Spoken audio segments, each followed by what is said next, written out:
मोदी के हनुमान चिराग पासवान यूपी में होने वाले 2027 के विधानसभा चुनाव में भाजपा का साथ छोड़ अकेले ही चुनाव लड़ने का मन बना चुके हैं, वो भी यूपी के 403 विधानसभा सीटों पर उतरने का, जिसको लेकर तैयारियां अभी से शुरू कर दी गई हैं। ऐसे में सवाल अब ये उठ रहा है कि जब बिहार में चिराग पासवान का भाजपा के साथ गठबंधन है, झारखंड में भाजपा के साथ गठबंधन है, तो यूपी में अकेले चुनाव लड़ने का मतलब क्या है? क्या चिराग पासवान वाकई भाजपा को नुकसान पहुंचाना चाहते हैं या फिर फायदा? आज के वीडियो में हम इसी पर विस्तार से बात करेंगे कि चिराग पासवान का यूपी विधानसभा चुनाव में अकेले उतरना भाजपा के लिए मुसीबत बनेगा या फिर भाजपा के लिए मास्टर स्ट्रोक साबित होगा।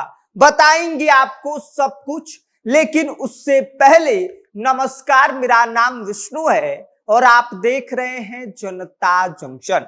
ये वीडियो प्रायोजित है अटलांटिस अस्पताल के द्वारा। यह अस्पताल पटना का सबसे बेहतरीन अस्पताल है उन मिडिल क्लास लोगों के लिए जिनके पास पैसे कम हैं।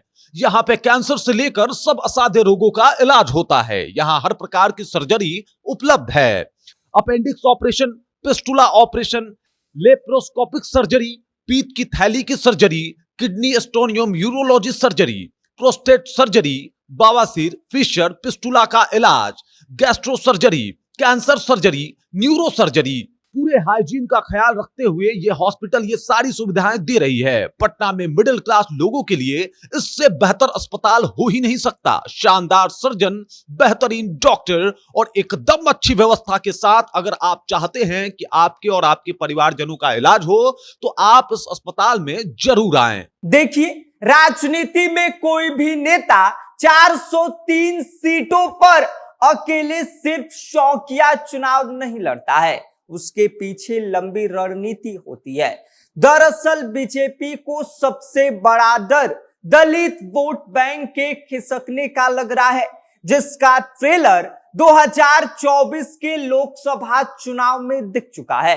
क्योंकि 2024 लोकसभा चुनाव में समाजवादी पार्टी और कांग्रेस ने मिलकर जिस तरीके से पीडीए यानी कि पिछड़ा दलित अल्पसंख्यक समीकरण बनाया, उसने भाजपा की टेंशन बढ़ा दी। सपा का वोट शेयर बढ़ा, कांग्रेस भी मजबूत हुई, लेकिन भाजपा वहीं की वहीं अटक गई और सबसे ज्यादा नुकसान मायावती की बसपा को हुआ। और अब यही वो खाली जगह है जहां पर चिराग पासवान एंट्री मारना चाहते हैं और मायावती की जगह लेना चाहते हैं। ध्यान देने वाली बात यह है कि चिराग पासवान के पिता रामविलास पासवान सिर्फ बिहार के नेता नहीं थे, उनकी पहचान राष्ट्रीय दलित चेहरे के तौर पर थी और अब चिराग पासवान उसी विरासत को यूपी तक फैलाना चाहते हैं और भाजपा भी शायद यही चाहती है। क्योंकि अगर दलित वोट बीएसपी को छोड़ सीधे सपा और कांग्रेस के पास चला गया तो 2027 के चुनाव में बीजेपी के लिए मुश्किलें खड़ी हो सकती हैं।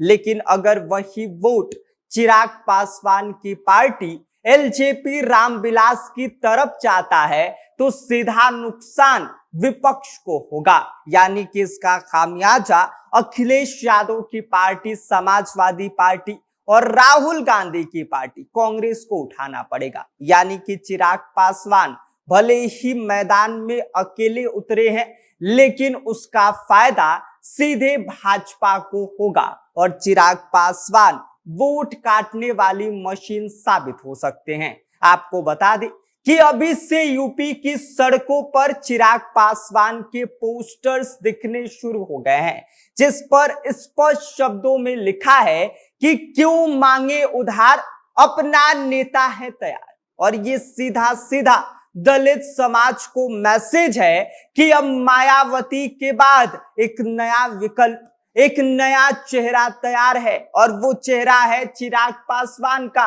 एक और लाइन चिराग पासवान की तरफ से दे दिया गया है और वो लाइन है यूपी फर्स्ट, यूपी वाले मस्त। और ये बताता है कि चिराग पासवान सिर्फ बिहार वाले नेता की इमेज से हटकर यूपी और बाकी राज्यों में लोकल फोकस के तौर पर अपने आप को स्थापित करना चाहते हैं। और सबसे दिलचस्प बात यह है कि चिराग पासवान की इमेज एक युवा नेता के तौर पर है। उनका कम्युनिकेशन अच्छा है, सोशल मीडिया पर पकड़ है और प्रधानमंत्री मोदी के ये हनुमान कहे जाते हैं और यही वो दलित वोटर को आकर्षित कर सकते हैं। और भाजपा विरोधी पूरी तरह से ये दिखेंगे भी नहीं, क्योंकि साहब तो अकेले चुनाव लड़ रहे हैं। और अब सोचिए कि अगर 403 सीटों पर चिराग पासवान की पार्टी चुनाव लड़ती है और भले ही एक भी सीट जीत कर नहीं आती है और चिराग पासवान की पार्टी को कुल चुनाव में 2 से 5% भी वोट शेयर मिल जाता है, तो इससे कई सीटों का खेल बिगड़ सकता है और इसका सीधा फायदा भाजपा को होगा। और यूपी की राजनीति में कई बार चुनाव जीतने से ज्यादा जरूरी होता है कि किसका वोट काटा गया, और यही काम चिराग पासवान अब भाजपा के लिए यूपी में करने जा रहे हैं। क्योंकि मायावती की पकड़ कमजोर पड़ रही है, नई दलित राजनीति जगह तलाश रही है और चिराग पासवान उसी खाली जगह की जो सिंहासन है उस पर बैठने की कोशिश कर रहे हैं। अब देखना यह होगा कि 2027 में चिराग पासवान भाजपा का हनुमान बनकर विपक्ष का खेल बिगाड़ते हैं या फिर उनकी महत्वाकांक्षा भाजपा के लिए ही एक नई टेंशन बन जाती है। ये देखना बड़ा ही दिलचस्प होगा। बाकी आप इस पूरी खबर को लेकर क्या सोचते हैं, इस पर आपकी क्या कुछ प्रतिक्रिया है, अपनी राय हमें कमेंट कर दीजिए। आप देख रहे हैं जनता जंक्शन, मेरा नाम विष्णु है।